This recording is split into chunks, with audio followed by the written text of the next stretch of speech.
Assalamualaikum warahmatullahi wabarakatuh. Halo Sobat Daring kelas 3 belajar online di rumah. Apa kabar hari ini? Alhamdulillah, semoga kita selalu sehat semua ya, dan dalam lindungan Allah Subhanahu wa Ta'ala, Tuhan yang Maha Esa. Amin. Di masa pandemi COVID-19 ini, jangan lupa kita terus menerapkan pola hidup sehat 3M ya. Yang pertama, memakai masker, mencuci tangan, dan menjaga jarak. Sebelum memulai pembelajarannya, marilah kita berdoa menurut agama dan kepercayaan kita masing-masing. Berdoa mulai. Berdoa selesai. Selamat menonton video pembelajaran ini. Jangan lupa subscribe untuk menunjukkan dukungan kamu pada channel aku. Nah, Sobat Daring, jangan lupa tonton video ini sampai selesai agar tidak ketinggalan informasi penting ya Sobat Daring. Bapak sampaikan juga, jangan lupa untuk selalu rajin belajar di rumah ya, agar pengetahuan kalian semakin bertambah. Nah, Sobat Daring, hari ini kita akan belajar pendidikan kebersihan dan lingkungan hidup atau PKLH, bab 4 tentang menyayangi lingkungan. Sebelum ke materi, Bapak akan menyampaikan tujuan pembelajaran kita kali ini. Yang pertama, siswa dapat menyebutkan jenis permasalahan lingkungan dengan benar. Yang kedua, siswa dapat menyebutkan upaya menyayangi lingkungan dengan tepat. Yang ketiga, siswa dapat mendaur ulang sampah plastik dengan benar. Kalian tahu tidak Sobat Daring, bahwa keselamatan bumi ada di tangan kalian loh. Salah satunya adalah dengan cara menyayangi lingkungan. Alat kebersihan bermanfaat bagi kebersihan lingkungan. Di lingkungan rumah, sekolah, serta sekitar tempat tinggalmu ada banyak barang di sekitarmu yang bisa dimanfaatkan menjadi alat kebersihan untuk melakukan usaha menyayangi lingkungan.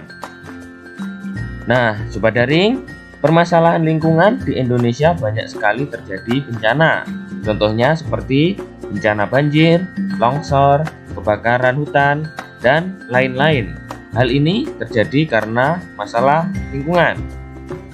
Masalah lingkungan timbul akibat dari ulah manusia yang tidak menjaga dan menyayangi lingkungan tempat tinggalnya.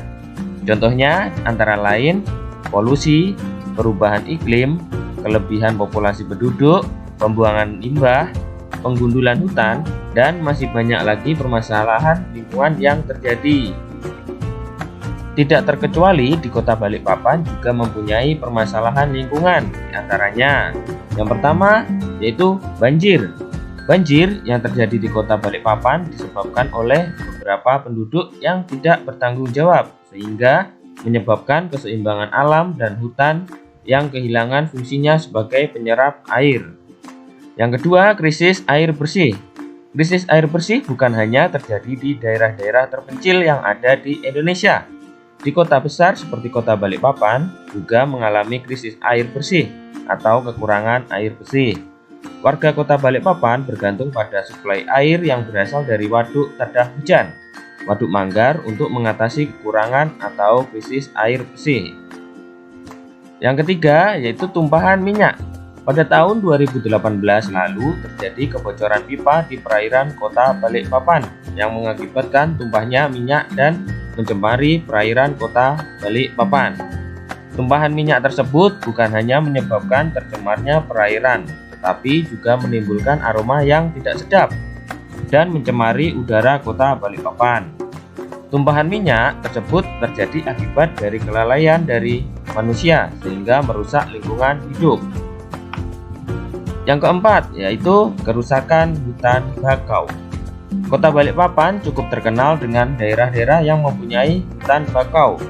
Hutan bakau sendiri memiliki fungsi untuk melindungi tanah yang berada di daerah pesisir dari erosi, abrasi, pantai, pencegahan dan penyaringan alami, tempat hidup dan sumber makanan berbagai jenis satwa. Wilayah Teluk Balikpapan yang merupakan lokasi deretan hutan bakau di pesisir barat Kota Balikpapan banyak ditemui sampah plastik dan sampah-sampah lainnya, sehingga merusak hutan bakau. Nah, Sobat Daring, bagaimana cara kita mengatasi permasalahan lingkungan seperti yang sudah dijelaskan tadi? Untuk mengatasi permasalahan lingkungan, manusia melakukan berbagai upaya untuk mengurangi permasalahan lingkungan, antara lain yang pertama, menerapkan penggunaan teknologi yang ramah lingkungan pada pengelolaan sumber daya alam. Yang kedua, untuk menghindari terjadinya pencemaran dan kerusakan lingkungan, diperlukan penegak hukum yang adil. Yang ketiga, melakukan pengelolaan daur ulang sampah. Yang keempat, melakukan reboisasi terhadap lahan yang gundul. Yang kelima, mengurangi jumlah kendaraan bermotor sehingga tingkat pencemaran udara berkurang.